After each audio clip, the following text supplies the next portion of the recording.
Welcome to మన TV news. మాజీ మంత్రి బుడ్డా వెంకల్ రెడ్డి వర్ధంతి కర్నూలులో నిర్వహించారు. టీజీవీ కళాక్షేత్రంలో నిర్వహించిన ఈ కార్యక్రమంలో మాజీ MP TG Venkatesh, Srisailam MLA Budda Rajasekhara Reddy ముఖ్య అతిథిగా పాల్గొన్నారు. ఈ కార్యక్రమంలో టీజీవీ కళాక్షేత్ర అధ్యక్షుడు పత్తి ఓబులయ్య రచించిన మహానేత బుడ్డా వెంకల్ రెడ్డి అనే పుస్తకం మాజీ MP TG Venkatesh, Srisailam MLA Budda Rajasekhara Reddy ఆవిష్కరించారు. ఈ కార్యక్రమంలో టీజీ వెంకటేష్ మాట్లాడుతూ బుడ్డా వెంకల్ రెడ్డి ఆశయాలను ఆయన కుమారుడు బుడ్డా రాజశేఖర రెడ్డి నెరవేరుస్తూ ఉన్నందున ఆనందంగా ఉందన్నారు. శ్రీశైలం ఎమ్మెల్యే బుడ్డా రాజశేఖర రెడ్డి మాట్లాడుతూ ముఖ్యమంత్రి చంద్రబాబు నాయుడు కృషి వల్లే తాను రాజకీయాలకు వచ్చానని తెలిపారు. బుడ్డా వెంకల్ రెడ్డి ఎన్టీఆర్ కు అత్యంత స్నేహంగా ఉండేవారన్నారు. తన కుటుంబానికి అన్ని వేళలా అండగా ఉన్న మాజీ ఎంపీ టీజీ వెంకటేష్ కు ధన్యవాదాలు తెలియజేశారు. అట్లాగే ఈ కార్యక్రమానికి ప్రమాణానికి సక్సెస్ చేసిన ప్రజలకు, అభిమానులకు నా నమస్కారాలు తెలియజేసుకుంటున్నాను.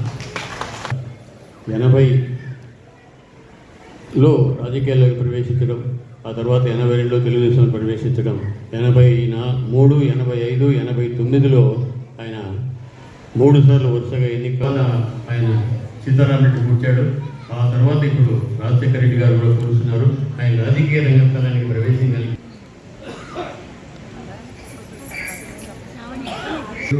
అండగా ఉండగలిగినటువంటి గొప్ప ఆశయాలు కలిగిన వ్యక్తి వెంకల్ రెడ్డి గారికి మించినటువంటి వాళ్ళు ఇంకెవరు ఉండరు. కాబట్టి ఆ పుస్తక రూపాన్ని ఇచ్చిన పుస్తకాన్ని విడుదల చేయటము, మీ అందరి ముందు ఈ కార్యక్రమం జరగటం, మాకు అవకాశాన్ని కల్పించిన రాజశేఖర రెడ్డి గారు, వారి ఫ్యామిలీ మెంబర్స్ కృతజ్ఞతలు.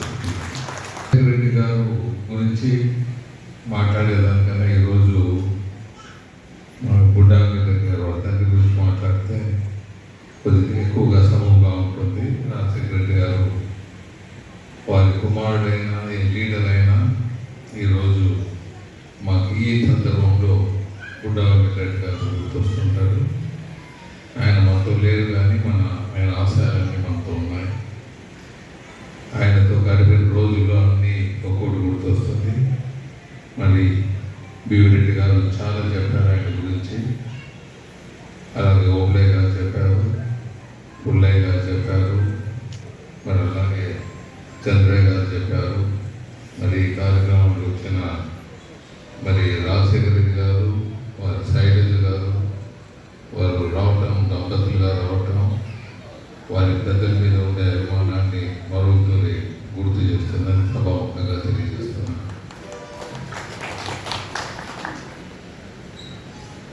బుడ్డా వెంకల్ రెడ్డి గారు నాకు సుపరిచితులు.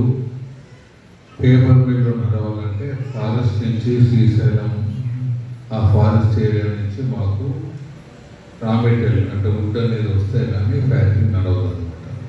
ఆ సమయంలో అలాట్మెంట్ ఉండేది. ఇప్పుడైతే యూటిలిటీస్ అంతా బయట పంటల నుంచి తీసుకొని వస్తారు. అప్పుడంతా ఆ ఫారెస్ట్ మీదే డిపెండ్ అయి ఉన్న రోజులు. ఒక ఎన్టీ రామారావు గారు పార్టీ స్థాపించినప్పుడు భీమమోహన్ రెడ్డి గారు నన్ను పిలుచుకోపోవడం, రాండి అని ఎన్టీ రామారావు గారు అంతకుముందు నాకు పరిచయం ఉన్నా. పొలిటికల్గా ఆయన రమ్మన్నారు, మాట్లాడతామన్నారు. అంటే అప్పుడు వెళ్ళటం, నాకు బోడీ కావాలని ఆయన ఎన్టీ రామారావు అన్నప్పుడు 2 lakhs తెప్పించి ఇచ్చేదానికి పోతే లేదు, నాకు 1 లక్ష 1 రూపాయి చాలు మీకు అని చెప్పడం. ఇవంతా ఆయనతో ఉండే సంబంధాలు అప్పుడు. అదేవిధంగా మా మిత్రులు భీమమోహన్ రెడ్డి గారు కూడా ఎన్టీ రామారావు గారితో డిఫరెంట్ విధంగా ఆయన సంబంధాలు రావటం. ఉభయులు పార్టీ పుట్టినప్పుడు ఎన్నో కార్యక్రమాలు, ఒక కర్నూలు జిల్లానే కాకుండా స్టేట్లో ఆయన పదవిలో ఉండి కూడా చాలా సహకారాలు పార్టీకి అందించాడు. నేను పదవిలో లేకుండా ఒక మిత్రుడుగా చాలా సహకారాలు అందించాను. కొన్ని మార్లు మనం చేసిందేవి చెప్పలేకపోతుంటాము. ఆ రోజుల్లో ఎన్టీ రామారావు గారికి మనం వీళ్ళకి ఇచ్చేయండి టికెట్ అంటే ఇచ్చేదానికి సిద్ధంగా ఉన్నాం. బీవిరెడ్డి గారు చెప్పి ఇంకా మిత్రులు ఉన్న ఆయన క్లోజ్గా ఉండేవాడు. ఆయన లైక్స్ అండ్ డిస్లైక్స్